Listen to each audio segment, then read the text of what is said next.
So Novak Djokovic and Matteo Berrettini, they're facing off in the quarterfinals of Roland Garros. Now Djokovic has had a pretty, it's not been an easy path by any means actually. He's had a pretty tough path. The first 3 opponents were, I would say, pretty simple, but the 4th one really gave him some trouble. So it was kind of a little controversial. But we'll cross that bridge when we get there. But let's start with his first opponent. Against Sandgren, he beat him 6-2, 6-4, 6-2. In that match, he won 86% of first serve points, so that was impressive. Hit 4 aces. The second match, and as I've said a couple times now, the scoreline may look easy, but it wasn't as easy as it looked. Cuevas actually really troubled Djokovic in that first set and the third set, so it wasn't as easy as many people would think. But nonetheless, Djokovic still came through it, and he came through it 6-3, 6-2, 6-4. In that match, he hit 10 aces and converted 5 out of 8 break points, so that was pretty good from him. Against the Berankis, he played really well. He beat him in straight 6-4, 6-4, 6-1. In that match, he converted 6 out of 9 break points. He hit 88% of first serve points, or he won 88% of first serve points, and he hit 5 aces, and he also didn't allow his opponent to get a break point. Pretty impressive from Djokovic there. Now, his 4th round opponent, it was against talented youngster Lorenzo Musetti. He had to play him, and in that match, he was down 2 sets to love. He had lost the first 2 sets in tiebreak, 6-7, 6-7. But then in the third set, he thrashed him. He won it 6-1. In the 4th set, Musetti only managed 4 points on Djokovic's serve, and Djokovic managed to win that match 6-0. And then in the 5th set, it was 4-0. Djokovic was 4-up, but Musetti had to retire, unfortunately, I guess due to injury and maybe fatigue. And it was controversial because a lot of people were saying maybe Musetti was retiring because he wanted to avoid the double bagel, or maybe, Djokovic was faking injuries or whatever. But all I will say is that he won it. It was a 5-set match, but unfortunately, Musetti had to retire. And now he gets to play Berrettini. Now, Berrettini has been pretty good this tournament. I would say he's had an easier path than Djokovic. He's only dropped 1 set, while Djokovic has dropped 2. And he's had a much less controversial path to the quarters. He played Taro Daniel in the first round. He beat him in 4 sets, 6-0, 6-4, 4-6, 6-4. In that match, he hit 14 aces, won 90% of first serve points. Pretty impressive. He then played against Federico Coria, who is really great on the clay courts. He's known for his clay court pedigree. But Berrettini managed to win that one 6-3, 6-3, 6-2. In that match, he hit 5 aces and won 82% of first serve points. So pretty impressive for Berrettini. Against Kwon, he played extremely well. He won that match 7-6, 6-3, 6-4. In that match, he hit 2 out of 10. He hit 23 aces. He won 84% of first serve points. And he didn't allow his opponent get a break point on his serve. So he was pretty dominant on serve. He didn't allow his opponent get a break point. He was due to play Roger Federer in the 4th round, but he had to withdraw. Federer had to withdraw due to fatigue. So he got a free walkover to the quarterfinals, where he now faces Novak Djokovic in the quarters. Now that we've talked about each of their results individually, let's go through the head-to-head. They've met only 1 time, and Djokovic has the 1 win. That was in the ATP Finals of 2019. Djokovic won it in straight at 6-2, 6-1. Pretty easy victory there, but Berrettini has definitely improved since then, so it's going to be something that we have to look out for. Now, I think that it's going to be a Djokovic win. I think that while Djokovic struggled against Musetti, it's a way different matchup this time, and I think it's going to be a 4-set match because Berrettini is really playing well, and I think that it's going to be 4-set, but I think that the experience of Djokovic will get it through. I'm going to pick Djokovic in 4 sets.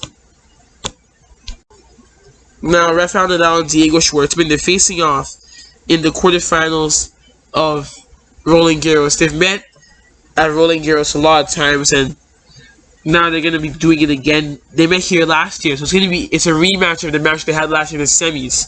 So it's going to be interesting to see what is going to happen here, and if maybe Schwartzman can pull the upset off of a lifetime, because it would take a big effort from him to pull it off. But he has given Nadal tough fights many times, and he'll be confident that maybe there's a chance he can do it. Let's start with Nadal, though. He's had a really good path to the quarterfinals.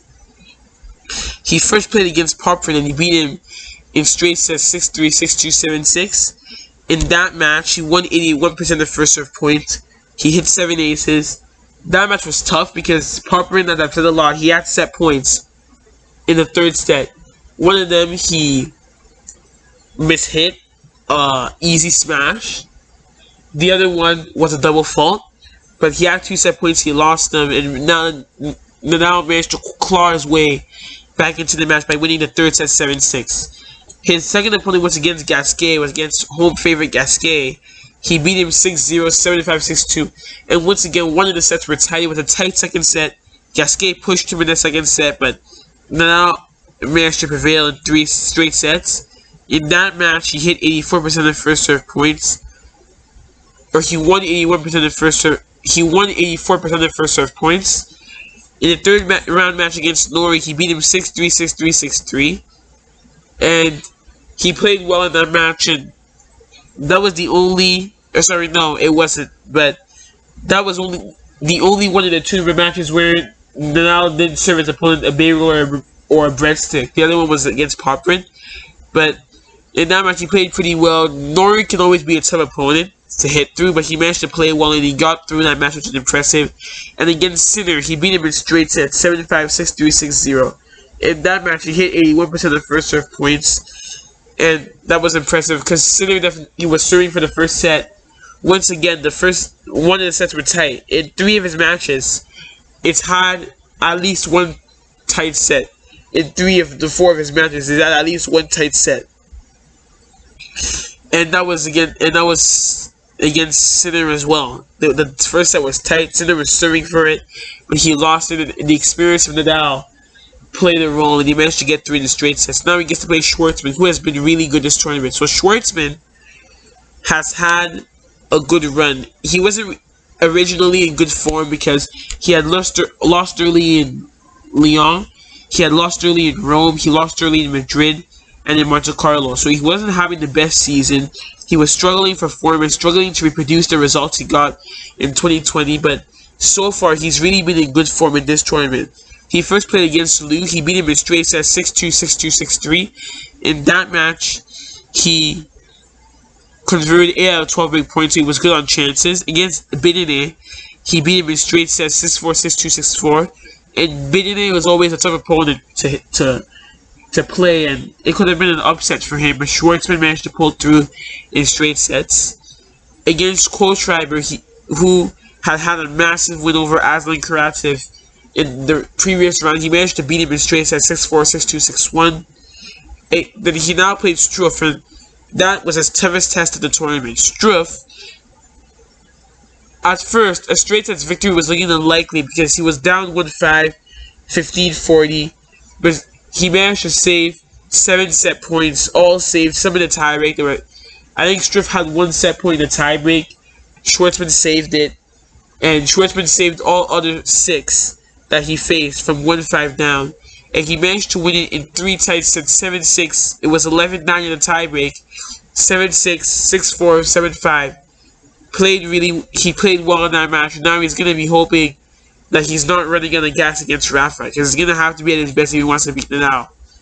Now, we've talked about each of their individual results here, so I think it's time that we go through their head-to-head. Now, their head-to-head, as I've said before, they met last year at this tournament, but they've met 11 times in total, and Nadal leads the head-to-head 10-1. Their most recent encounter was in Roland Garros last year. Nadal won that one in straight sets 6-3, 6-3, 7-6. However, Schwartzman did beat Nadal in Rome. He beat him 6-2, 7-5 in what I would say was the biggest win of his career. He beat Nadal 6-2, 7-5 in Rome. So he has had some good matches with Nadal. He did take him to 4 sets in Roland Garros. So he has had some good matches. We'll see if he can replicate that. So my prediction, I think that Schwartzman has really found some form here.